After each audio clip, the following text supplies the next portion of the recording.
রঞ্জিত দাস হাই হাই হাই হাই হাই হাই রঞ্জিত দাস হাই হাই হাই হাই হাই হাই রঞ্জিত দাস মুর্দাবাদ মুর্দাবাদ মুর্দাবাদ রঞ্জিত দাস মুর্দাবাদ মুর্দাবাদ মুর্দাবাদ দৈমুখীয়া 6 নং লাইনৰ চেলিনা নায়কৰ নামৰ ছোৱালীৰ মৃত্যু হ'ল আৰু ইয়াৰ সম্পূৰ্ণ নেগলিজেঞ্চি ডুমডুমা চিভিলৰ ডক্টৰ ৰঞ্জিত দাসৰ নেগলিজেঞ্চিৰ কাৰণে ছোৱালীজনীৰ মৃত্যু হ'বলগীয়া হ'ল।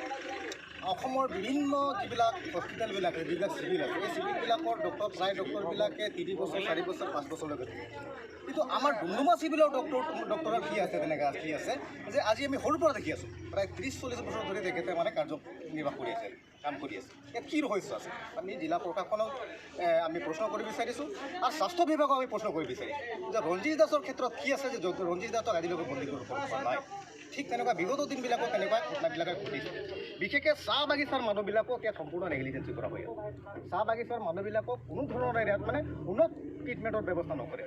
এতিয়া আপোনালোকে যদি আপোনালোকে দেখি আহিছে জানে আপোনালোকে যে চাহ বাগিচাবিলাকত আজিকালি মেডিকেল নাই, মেডিকেলৰ ব্যৱস্থাই নাই, উন্নত মানদণ্ডৰ তাত মানে ট্ৰিটমেণ্টৰ ব্যৱস্থা নাই।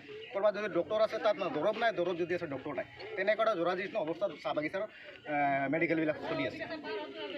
কিন্তু চাহ বাগিচাৰ মানুহবিলাকে ভাবে যে নহয় চৰকাৰী এখন চিভিল আছে, এই চৰকাৰী চিভিলতে চাহ বাগিচাৰ মানুহবিলাকক এটা উন্নত মানৰ ট্ৰিটমেণ্ট দিয়া হ'ব বুলি বাগানৰ মানুহবিলাকে ইয়ালৈ আহে। কিন্তু আমি দেখিবলৈ পাওঁ যে সম্পূৰ্ণ চাহ বাগিচাৰ মানুহ বুলি যদি কোৱা হয় সেই মানুহবিলাকক কিন্তু তাত সম্পূৰ্ণ নেগলিজেঞ্চিৰে তাত মানে ট্ৰিটমেণ্টৰ ব্যৱস্থা কৰে।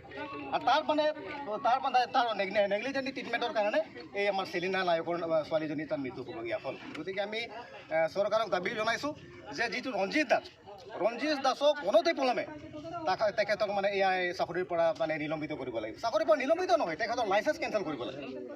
লাইচেঞ্চ কেঞ্চেল কৰিব লাগিব আৰু ইমিডিয়েট তেখেতে মানে ডুমডুমা চিভিলৰ পৰা মানে কৰিব লাগিব, বিদায় দিব লাগিব। এইটো চৰকাৰক আমি দাবী জনাইছোঁ। যে অসমত স্বাস্থ্য বিভাগে বিভিন্ন ধৰণৰ মানে ইয়াত মানে ডাঙৰ কথাবিলাক কোৱাইছে।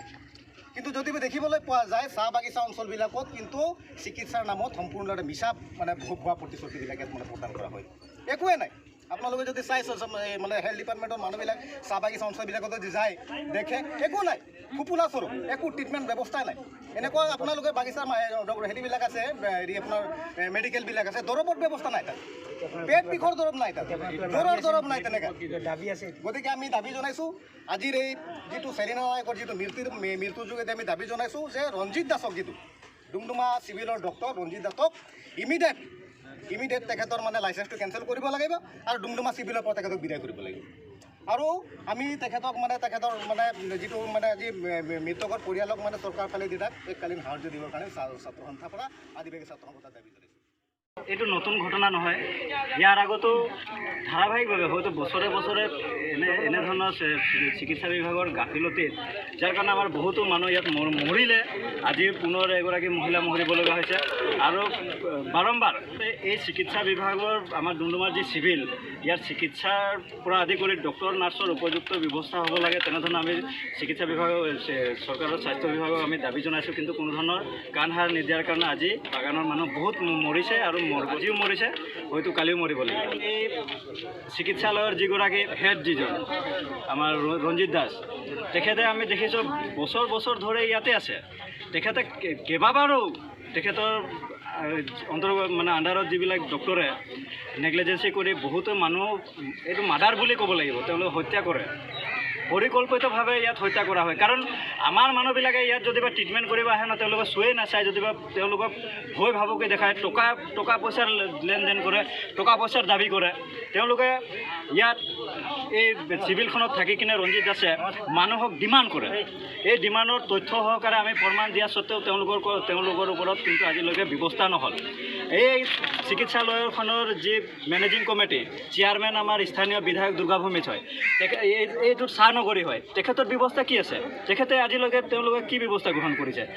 আমি বিধায়কৰ পৰা আদি কৰি স্বাস্থ্য মন্ত্ৰীৰ পৰা আদি কৰি মুখ্যমন্ত্ৰী আদি কৰি চবকে আমি ইয়াৰ কিন্তু আবেদন জনাইছোঁ যে আমাৰ এই ডুমডুমা অঞ্চলত যাতে আমাৰ অঞ্চলৰ যিবিলাক বসবাস কৰি আছে ৰাইজে এটা চিকিৎসা পাব লাগে, চিকিৎসা ব্যৱস্থা পাব লাগে।